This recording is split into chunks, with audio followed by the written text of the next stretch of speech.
I didn't expect their retirement party to be about me. It was supposed to be about my father's 38 years at the same engineering firm.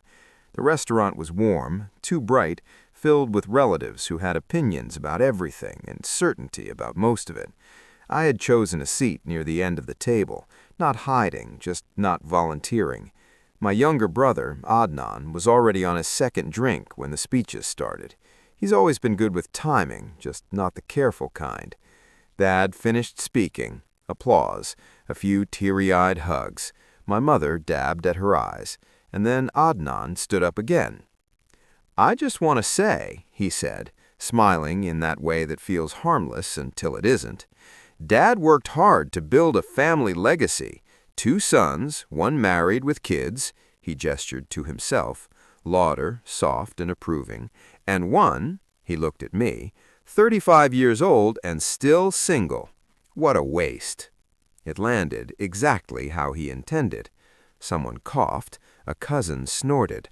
I heard whispering travel like wind across the tablecloth. My mother leaned toward one of her sisters, but loud enough for others to hear. "We worry about him. He doesn't think about the future. You will die alone if you don't build a family." My father didn't correct her.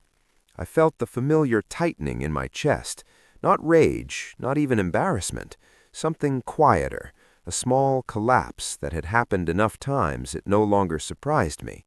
For years, my worth in that room had been measured in milestones I hadn't prioritized. Marriage, children, visibility. My work was always abstract to them. Consulting sounded like avoidance. Strategy sounded like drifting. I smiled. Not performative, just controlled. I checked my watch. Adnan laughed again. "Maybe he's waiting for a miracle." Maybe. The doors of the restaurant opened. No one noticed at first, just the sound of polished shoes on tile. Then a host guiding someone in. A man in a dark suit, not flashy, but precise. The kind of presence that doesn't demand attention, yet rearranges a room. He scanned the tables once. Calm. Certain. "Excuse me," he said to the nearest server. "I'm looking for Mr. Shahed G." The use of my full name made my mother straighten. I stood. "I'm Shahed." The man's expression shifted into recognition. "Good.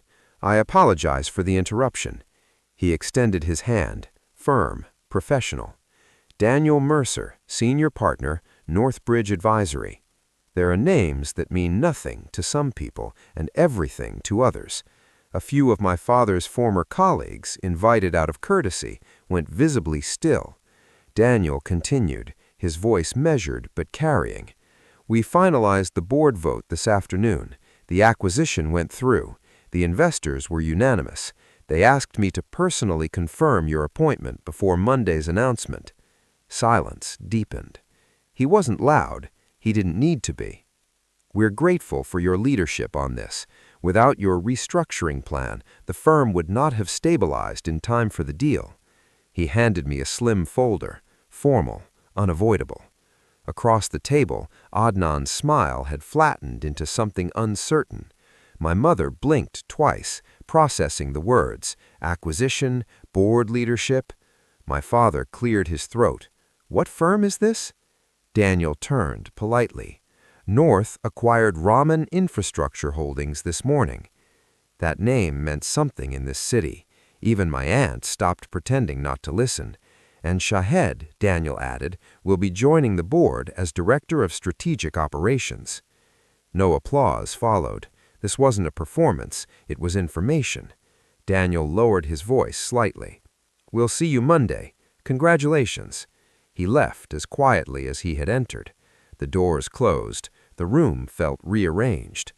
Adnan let out a small laugh. "Wow, so you didn't tell us?" I sat back down. "There wasn't anything to tell," I said evenly. "It wasn't final." My mother leaned forward now, her tone softened, almost eager. "Director, that sounds important." "It's work," I said. My father looked at me differently. Not proud exactly, more unsettled, as if the blueprint he had been using to measure me no longer applied. The rest of dinner moved carefully. Conversations were shorter. eyes lingered longer. My title passed around the table in whispers that sounded different from before. Adnan tried once more. "So I guess you don't need a miracle?" I looked at him, not with triumph, not with resentment, just clarity. "No," I said, "I don't." What surprised me wasn't their reaction, it was my own lack of urgency to correct them.